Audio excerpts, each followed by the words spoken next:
You're just going to start folding it in half. So I'm going to rotate this. I'm going to show you how to make a jig for less than $2 in about 5 minutes that can greatly help getting your CNC perfectly level with the surface of your table.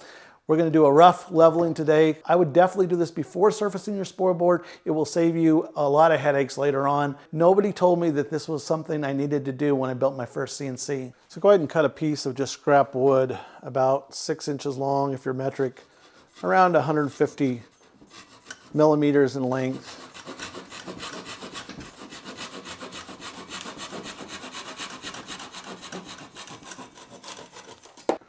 Something like that.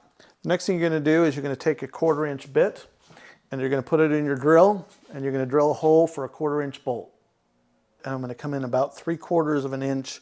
Doesn't have to be exact from the edge right here, and we're going to drill a hole that we'll put in a 1/4 inch bolt. So something like that. The next thing we're going to do is the opposite side where we drilled our 1/4 inch hole. We're going to go in about 3/4 of an inch on this side. I'm going to do a little pilot hole so that I can put a 2.5 inch screw through and not split out my wood. So you want to center it approximately. So any 2.5 inch long screw should be fine. Flip this over like so. Recommend 2 or 2.5 inches long, and we're going to feed it the opposite direction the screw is pointing through. So do it like this. A washer is optional, but do that. And then just thread her on.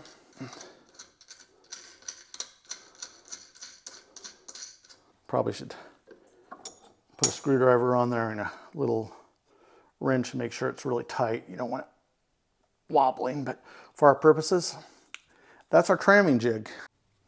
I'm going to show you how to use your tramming jig that you just made to tram your CNC.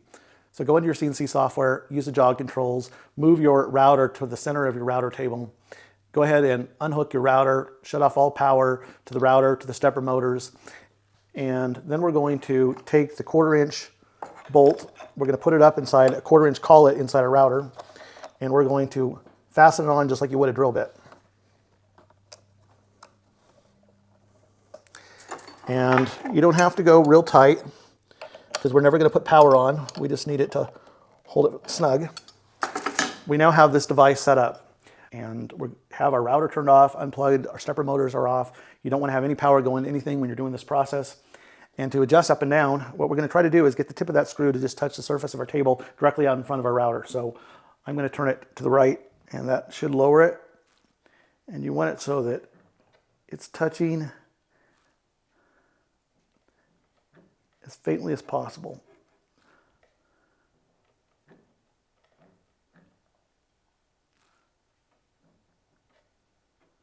Okay, that's just barely touching right there. You can hear it easier than you can see it. Then I'm going to rotate this to the back like so, and I'll show you a picture of this. And what you're going to find is there's a little gap in the back.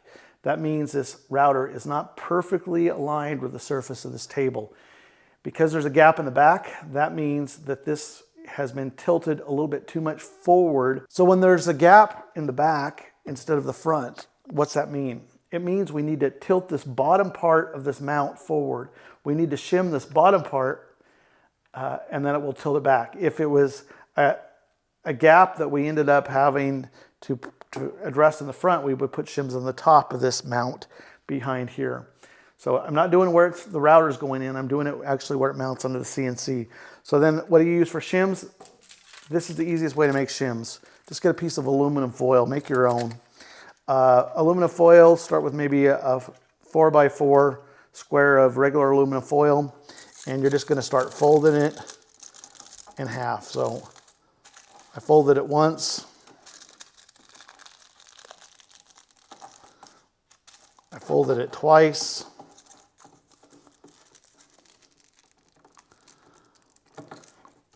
folded it 3 times. We'll give that a shot, and we're just going to trim this in 2. So we got 2 shims for the price of 1. Then what we're going to do is we're going to take and we're going to loosen up all our mounts all the way around our router. Not take them off, but just loosen them up good. So now we have wiggle room here. Take a shim. I want to tilt it to the back, so I'm going to put this shim towards the bottom part of this, as far down as you can. And if you want to get fancy, eventually you could do a shim and you could actually take a hole punch and you could actually thread the bolt onto it, but this is more than sufficient.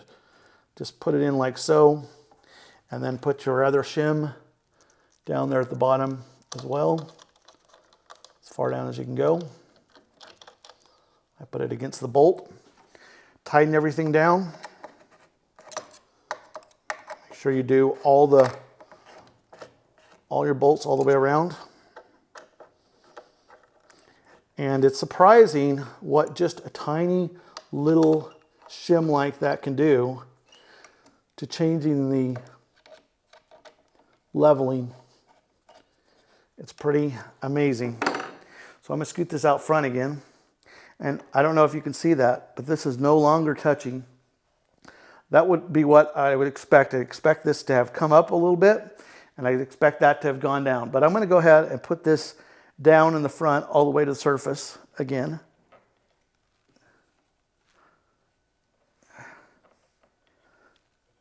Okay, just touching there. Now I'm going to swing it around to the back. And that is really, really close. It doesn't have to be perfect because we're going to be surfacing our spoil board anyway, but that is much better aligned. You have trammed that side. Then you go through the same process, checking this side. That's actually pretty good. And this side, that's actually pretty good. I would go surface my spoil board. You're ready to go. Once you get your surface board all surfaced, you can go through this tramming process again if you want to refine it even further.